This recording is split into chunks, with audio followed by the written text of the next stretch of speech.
এই কাহিনী এক বিধবা মায়ের ৩ লাজুক কন্যার। সমাজে তাদের সম্মান ছিল অটুট, চলাফেরা ছিল সীমাবদ্ধ। তবুও হঠাৎ করেই তারা ৩ জন গর্ভবতী হয়ে পড়ল। বাইরের জগতের সাথে তাদের কোনো যোগাযোগ ছিল না কোনো গোপন সম্পর্ক। তাহলে সেই ছদ্মবেশী নরপশুটি কে, যে তাদের জীবন কেড়ে নিল? সে কি পরিবারের কোনো রক্তের সম্পর্কীয় কেউ, নাকি কোনো আপনজন যার উপর অন্ধের মতো বিশ্বাস ছিল? সেই ঘনিষ্ঠতম মানুষটি যখন সবচেয়ে বড় শিকারী হয়ে ওঠে, তখন কেবল ঘরের দেয়াল নয়, পুরো সমাজ লজ্জায় মাথা নত করে। আসুন সেই জঘন্যতম সত্যটি উন্মোচন করি, যা প্রমাণ করে হিংস্র পশু সব সময় বাইরে ঘুরে বেড়ায় না। অনেক সময় সে আপনজনের বেশে, সবচেয়ে বিশ্বাস্ততার আড়ালে ঘরের ভেতরেই লুকিয়ে থাকে। আয়েশা বেগম এবং তার পরিবার। এই আখ্যানটি একজন কষ্টক্লিষ্ট হৃদয়ের অধিকারী, কঠোর পরিশ্রমী এবং দরিদ্র বিধবা মহিলার, যার নাম ছিল আয়েশা বেগম। তার জীবনসঙ্গী বেশ কয়েক বছর পূর্বে পরলোক গমন করেছিলেন। প্রথম পক্ষের স্বামীর কাছ থেকে তার একটি পুত্র সন্তান ছিল, যে মায়ের দ্বিতীয় বিবাহের পরেও সব সময় মায়ের সাথেই বসবাস করত।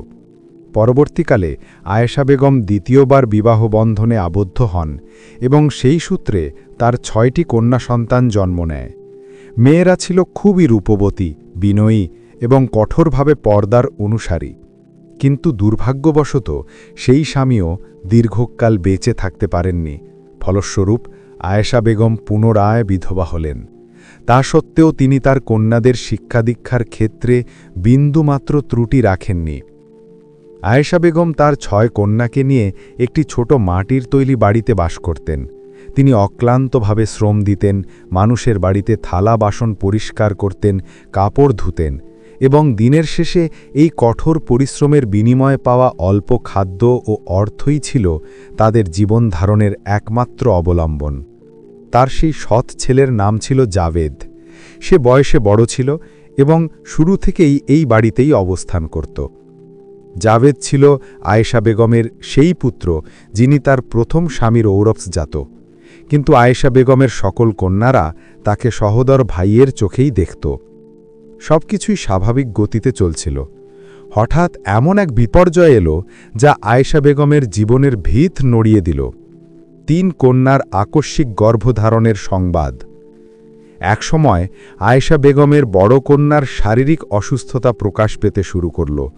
অত্যধিক দুর্বলতা, বমি বমি ভাব এবং মাথা ঘোরার মতো উপসর্গ দেখা দিল। দুঃখিনী মা প্রথমে এর কোনো কারণই খুঁজে পেলেন না। যখন তার শারীরিক পরিস্থিতির অবনতি ঘটল, তখন তিনি মেয়েকে শহরের একটি চিকিৎসা কেন্দ্রে নিয়ে গেলেন। চিকিৎসক কিছুক্ষণ পরীক্ষা নিরীক্ষার পর শান্ত স্বরে একটি বাক্য উচ্চারণ করলেন, "আপনার কন্যা সন্তান সম্ভবা।" এই কথাটি শোনার পর আয়েশা বেগমের কাছে যেন পৃথিবী নিশ্চল হয়ে গেল। তিনি ভয়ে কাঁপতে শুরু করলেন। কন্যাটি তখনও অবিবাহিত ছিল এবং খুবই সম্ভ্রান্ত ও পর্দানশীল। এমন ঘটনা কিভাবে ঘটল? কে এই কাজের জন্য দায়ী? কখন এই ঘটনা ঘটানো হলো এবং এর পেছনের কারণ কি? মা প্রথমে বিস্ময়ে হতবাক হয়ে মেয়েকে বকাঝকা করলেন, তাকে কাঁদতে বাধ্য করলেন এবং চিৎকার করে উঠলেন। এরপর যখন মেয়েটি অশ্রু সজল চোখে বলতে শুরু করল, "আম্মি জান, আমি কখনো কোনো পুরুষ মানুষকে দেখিনি পর্যন্ত, আমাকে বিশ্বাস করুন", তখন মায়ের অন্তর দুঃখে বিদীর্ণ হল। তিনি উপলব্ধি করলেন যে তার কন্যা সত্যি কথাটিই বলছে। কিন্তু এই শোক কাটতে না কাটতেই অল্প সময়ের ব্যবধানে তার দ্বিতীয় এবং পরবর্তীতে তৃতীয় কন্যার ক্ষেত্রেও একই শারীরিক অবস্থা ধরা পড়ল। সকলের মুখেই ছিল একই মিনতি, "আমি জান, আমরা কিছুই জানি না, আল্লাহর কসম আমাদের মনে কিছুই নেই।" এই চরম বিপদে আয়েশা বেগম ভেতরে ভেতরে সম্পূর্ণ বিধ্বস্ত হয়ে গেলেন। তিনি দিনের পর দিন শুধু কেঁদে গেলেন, গভীরভাবে চিন্তা করলেন, কিন্তু কোনো কুল কিনারা পড়তে পারলেন না। ন্যায় বিচারের সন্ধানে মহারাজার দরবারে একদিন মনে সাহস জুগিয়ে ইনসাফের প্রত্যাশা নিয়ে তিনি ফতেপুরের মহারাজা বিক্রমাদিত্যের রাজসভায় এসে উপস্থিত হলেন। মহারাজা বিক্রমাদিত্য তখন তার রাজকীয় আসনে উপবিষ্ট থেকে জনসাধারণের আবেদন শুনছিলেন। হঠাৎই আয়েশা বেগম সেই রাজসভায় প্রবেশ করলেন। তার চেহারা ছিল অশ্রু ভেজা, পোশাক ছিল ধূলিধূসরিত, পায়ে জুতো ছিল না, আর চোখে ছিল কেবল একটি জিজ্ঞাসা, আমি কবে ন্যায়বিচার লাভ করব? মহারাজ তাকে দেখে প্রশ্ন করলেন, মা, আপনি কেন বিলাপ করছেন? আপনার কিসের বেদনা? আয়েশা বেগম চারদিকে একবার চোখ বোলালেন, এরপর নীরব হয়ে গেলেন। আয়েশা বেগম নিবেদন করলেন, মহারাজ, আমি আপনার সাথে ব্যক্তিগতভাবে আলোচনা করতে চাই। আমার কষ্টের বিষয়টি এমন যে সকলের সামনে প্রকাশ করলে কাল আমার বাড়ির দেওয়ালগুলিও লজ্জায় কেঁপে উঠবে। মহারাজা বিস্মিত হলেও তার থরথর করা কণ্ঠস্বর এবং মুখের হতাশা দেখে বললেন, এই মাকে আমার ব্যক্তিগত কক্ষে নিয়ে আসা হোক, আমি তার কষ্ট শুনতে চাই। মহারাজার বিশেষ ব্যক্তিগত কক্ষে আয়েশা বেগম মহারাজার চরণে লুটিয়ে পড়লেন। তিনি উচ্চস্বরে কাঁদতে শুরু করলেন। মহারাজার হৃদয় করুণায় বিগলিত হল এবং তিনি বললেন, মা, আপনার আর্জি আমারই আর্জি। যা ঘটেছে সত্যি সত্যি আমাকে বলুন। যদি আমার এই রাজ্যে কোনো নরপশু আত্মগোপন করে থাকে, তবে আমি তাকে খুঁজে বের করে উপযুক্ত শাস্তি দেব। আয়েশা বেগম অশ্রুসিক্ত নয়নে সম্পূর্ণ ঘটনা মহারাজা বিক্রমাদিত্যের কাছে বিস্তারিতভাবে বর্ণনা করলেন। তিনি বললেন, আমার ধৈর্যের সীমা আজ ভেঙে গেছে। আমি জানতে চাই কে সেই পাষণ্ড যে আমার কন্যাদের পবিত্রতা হরণ করে চুপিসারে অদৃশ্য হয়ে যায়। আমি ন্যায় বিচার চাই মহারাজ, আমি ন্যায় বিচার চাই। এই কথা বলে আয়েশা বেগম মহারাজের পদতলে লুটিয়ে পড়লেন। মহারাজার সিদ্ধান্ত এবং ছদ্মবেশী কৌশল রাজসভায় গভীর স্তব্ধতা বিরাজ করল। মহারাজা বিক্রমাদিত্যের চেহারা কঠোর আকার ধারণ করল। তিনি দৃঢ়ভাবে সিদ্ধান্ত নিলেন, এটি এখন কেবল একজন মায়ের ব্যক্তিগত সমস্যা নয়, বরং এটি সমগ্র রাজ্যের সম্মান ও নিরাপত্তার প্রশ্ন। মহারাজা বললেন, মা, আপনি এত বিলম্বে এসে আমাকে জানালেন কেন, যখন আপনার 3 মেয়ের জীবন প্রায় নষ্ট হয়ে গেছে? আপনার উচিত ছিল তখনই আগমন করা, যখন প্রথম কন্যাটি গর্ভবতী হয়েছিল। যদি আপনি সেই সময় আমাকে অবগত করতেন, তাহলে হয়তো বাকি 2 কন্যাকে এই ভয়াবহ পরিস্থিতি মোকাবিলা করতে হতো না। তিনি আরও যোগ করলেন, মা, এখন এই সমস্যা আর আপনার একার নয়, এটি আমার রাজ্যের সমস্যা। আমার ওপরেও অন্যায় হচ্ছে। আমার শাসনে যদি একজন মাও নিজেকে অসহায় মনে করেন, তবে আমার এই রাজত্ব তিরস্কারের যোগ্য। আপনি এখন প্রস্থান করুন এবং বিশ্রাম গ্রহণ করুন। এখন আপনার এই বেদনা আমারও মনঃকষ্ট। আয়েশা বেগম নীরবতার সাথে চোখ মুছতে মুছতে সেই স্থান ত্যাগ করলেন। মহারাজা বিক্রমাদিত্য তৎক্ষণাৎ তার প্রধানমন্ত্রীকে ডেকে পাঠালেন। মহারাজা বললেন, মন্ত্রী, আমার রাজ্যে একজন পশু লুকিয়ে আছে, যে এমন ভয়ানক অপরাধ করেছে যার জন্য ধরিত্রীও লজ্জা পাবে। আমাকে অবশ্যই জানতে হবে সেই লোকটা কে, কখন সে আসে, কিভাবে সে ভেতরে প্রবেশ করে। সে ঘুণ পোকার মতো এই পরিবারটিকে ধ্বংস করছে এবং আমাদের তার আসল পরিচয় প্রকাশ করতে হবে। প্রধানমন্ত্রী কিছুক্ষণ চিন্তা করলেন, তারপর বললেন, মহারাজ, দেওয়ালেরও যেমন কান থাকে, আমার কাছে একটি উপায় আছে, কিন্তু আমি তা সবার সামনে জানাতে চাই না। প্রধানমন্ত্রী মহারাজার কানে কানে একটি গোপন কৌশল বললেন, এমন একটি পদ্ধতি যা নীরবে ফাঁদ বাঁধবে এবং সেই নরপশুকে তাৎক্ষণিকভাবে পাকড়াও করবে। মহারাজা তৎক্ষণাৎ আদেশ দিলেন, যাও এবং এক্ষুনি এই কার্য শুরু করো। সেই গভীর রাতেই প্রধানমন্ত্রী চুপিসারে একটি প্রশিক্ষিত কুকুর সাথে নিয়ে আয়েশা বেগমের বাড়িতে গিয়ে হাজির হলেন। আয়েশা বেগম তাকে দেখে বিস্মিত হলেন। প্রধানমন্ত্রী বললেন, মা, আপনি মহারাজকে যে কষ্টের কথা জানিয়েছেন, তারপর থেকে তিনি রাতে শান্তিতে ঘুমোতে পারেননি। আমরা এখন সেই অপরাধীকে খুঁজে বের করব। এর জন্য আপনার সামান্য সহযোগিতা প্রয়োজন। প্রধানমন্ত্রী কুকুরটিকে বাড়ির উঠানের বাইরে এমন একটি স্থানে বেঁধে দিলেন, যেখান থেকে কেউ ছাদ থেকে নিচে লাফ দিতে পারত।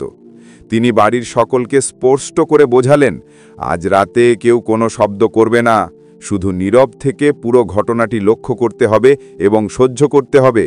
আমরা এই কুকুরটিকে এই কারণে এখানে রেখেছি যে যেই মুহূর্তে সেই নরপশুটি ঘরে প্রবেশ করবে, কুকুরটি উচ্চস্বরে চিৎকার করে উঠবে এবং আমাদের লুকিয়ে থাকা প্রহরীরা সাথে সাথেই সক্রিয় হয়ে যাবে। প্রধানমন্ত্রী 2 জন প্রহরীকে বাড়ির চারপাশে লুকিয়ে থেকে পাহারা দেওয়ার নির্দেশ দিলেন। গোপন তথ্য প্রকাশ এবং পাষণ্ডের পরিচয়। রাত আরও গভীর হয়ে এলো। পুরো গ্রামে পিন পতন নীরবতা। আর ঠিক তার কিছুক্ষণ পর গভীর রাতের দিকে আয়েশা বেগমের বাড়ির ছাদের উপর একটি অস্পষ্ট ছায়া দৃষ্টিগোচর হল। একজন ব্যক্তি নীরবে এগিয়ে এলো। সে ছাদের উপর থেকে লাফ দিয়ে উঠানে অবতরণ করল। কিন্তু এর পরের মুহূর্তেই কুকুরটি তার দিকে লক্ষ্য করে উচ্চস্বরে ডাকতে শুরু করল।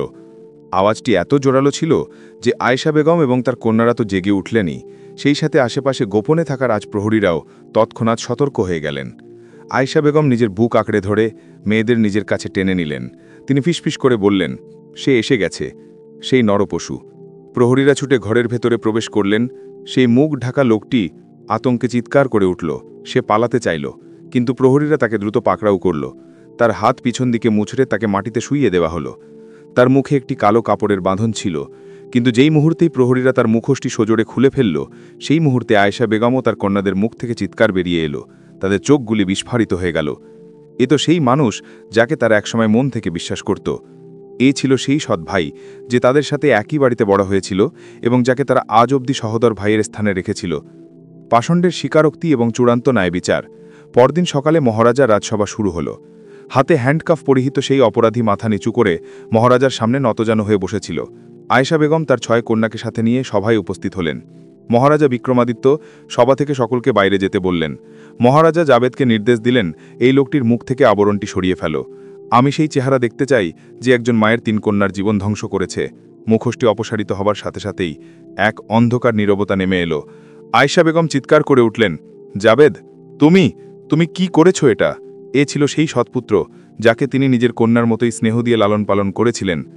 তুমি তো এদের সহোদর ছিলে, তুমি তো ছিলে এদের রক্ষা করার দায়িত্বে, আর তুমি এদের সম্মানের হত্যাকারী। তিনি তার গালে খুব জোরে একটি চড় বসিয়ে দিলেন। মহারাজা ক্রোধে তরোয়াল টেনে জাবেদের মাথার খুব কাছে ধরে বললেন, এখন সব সত্যি কথা বলো, তুমি এমন কাজ কেন করলে? একটি মিথ্যে কথা বললেও এই তরোয়াল তোমার মাথাকে দ্বিখণ্ডিত করবে। জাবেদ কাঁপতে কাঁপতে স্বীকার করতে শুরু করল, মহারাজ, আমি আয়েশা বেগমের সৎপুত্র। এই কন্যারা আমার সৎ বোন। আয়েশা বেগম আমাকেও তার কন্যাদের মতোই বড় করেছেন। কিন্তু আমার অন্তরের ভেতরে বিদ্বেষ এবং ঈর্ষা বাড়তে শুরু করে। যখন কন্যারা প্রাপ্তবয়স্ক হতে শুরু করল, তাদের সৌন্দর্য দেখে আমার মনোভাব পরিবর্তিত হলো। আমার কুমতলব জন্ম নিতে শুরু করল। আমার লালসা আমাকে বিবেক শূন্য করে দিয়েছিল। আমি মনে করলাম, গভীর রাতের অন্ধকারে আমি এদের উপরে আক্রমণ করতে পারি এবং কেউ আমাকে খুঁজে বের করতে পারবে না। এই চিন্তা নিয়েই আমি ষড়যন্ত্র করলাম। আমি একজন কবিরাজের কাছে গিয়ে বললাম, আমাকে এমন এক প্রকার ভেষজ দিন যা শুগলে মানুষ তৎক্ষণাৎ অজ্ঞান হয়ে যাবে। জাবেদ স্বীকার করল, রাতের আধারে আমি ছাদ থেকে নিচে নেমে আসতাম, মা এবং তার মেয়েদের সেই ভেষজ ঝুঁকিয়ে দিতাম এবং সবাই 4 থেকে 5 ঘন্টার জন্য জ্ঞান হারিয়ে ফেলত। তারপর আমি যে বোনের সাথে আমার লালসা চরিতার্থ করতে চাইতাম তার উপর অত্যাচার করতাম। তাকে আমি আবার ঠিক আগের মতোই পোশাক পরিয়ে দিতাম, যাতে সকালে তার জ্ঞান ফিরলে সে কোনো কিছু সন্দেহ করতে না পারে। আমি আবার ঝালে ফিরে যেতাম এবং দিনের বেলায় সবকিছুই স্বাভাবিক থাকত। কেউ এই বিষয়ে কিছুই জানতে পারত না। এই ঘৃণ্য পাপ আমি মাসখানেক ধরে বারবার করে গেছি। জাবেদের এই স্বীকারোক্তির পরে রাজসভারে গভীর নিস্তব্ধতা নেমে এলো। মহারাজা বিক্রমাদিত্যর চেহারা ক্রোধে রক্তবর্ণ হয়ে উঠল। মহারাজা প্রধানমন্ত্রীর দিকে তাকিয়ে মাথা নেড়ে আদেশ দিলেন। প্রধানমন্ত্রী তার তরোয়াল খাপ থেকে টেনে বের করলেন, সামনে এগিয়ে গেলেন এবং একটিমাত্র কোপে সেই পাষণ্ড সৎভাই জাবেদের মাথা তার শরীর থেকে বিচ্ছিন্ন করে দিলেন। তার দেহ অল্প কিছুক্ষণ মাটিতে ছটফট করল এবং তারপর চিরকালের জন্য নিশ্চল হয়ে গেল। সেই রাজসভায় ন্যায় প্রতিষ্ঠিত হল। মহারাজা মৃদু স্বরে আয়েশা বেগমের দিকে তাকিয়ে বললেন, মা, আপনি যদি আরও আগে আমার কাছে আসতেন তাহলে হয়তো আপনার 3 কন্যাকে এই চরম দুর্ভাগ্য বরণ করতে হতো না। তবে এখন যা হয়ে গেছে তার ফেরানো সম্ভব নয়। আমি আপনাকে কথা দিচ্ছি যে আপনার 3 কন্যাকে সেই সমস্ত সুখ শান্তি দেব যার তারা প্রকৃত অধিকারী। মহারাজা তার রাজ্যের 3 জন শ্রেষ্ঠ যুবককে নির্বাচন করলেন, যারা ছিলেন সৎ স্বভাবের, অত্যন্ত সম্মানিত এবং বিত্তবান, এবং সেই 3 কন্যার সাথে তাদের বিবাহের ব্যবস্থা করলেন। যৌতুক হিসাবে স্বর্ণ, রৌপ্য এবং বিপুল ধন সম্পদ সবকিছুই প্রদান করা হল। আয়েশা বেগম মহারাজার পায়ে লুটিয়ে পড়ে অশ্রুসিক্ত নয়নে বারবার কৃতজ্ঞতা প্রকাশ করতে লাগলেন। মহারাজা বললেন, এখন আপনার বাকি যে 3 জন কন্যা আছে তারা যখন প্রাপ্ত বয়স্কা হবে তখন আমাকে অবশ্যই জানাবেন। আমি তাদের জন্যেও যোগ্য ও সম্মানিত পাত্রের সন্ধান করব। আমার এই রাজত্বে কোনো কন্যাই একা নয়। প্রত্যেকটি দুঃখী মা আমারই জননী এবং প্রতিটি কন্যা আমারই সন্তান স্বরূপ।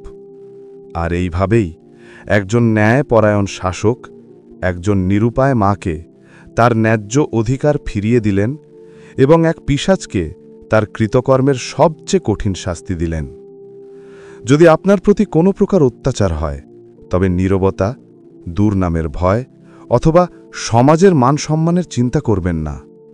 অত্যাচারের বিরুদ্ধে মুখ খুলুন, আপনার ন্যায্য অধিকারের জন্য দৃঢ় থাকুন, কারণ আপনি যদি নীরব থাকেন তাহলে এই পৃথিবী আপনার সমস্ত কিছু গ্রাস করে ফেলবে। যে মানুষ কোনো নির্যাতিতকে সহায়তা করে, সৃষ্টিকর্তা তাকে সাহায্য করেন।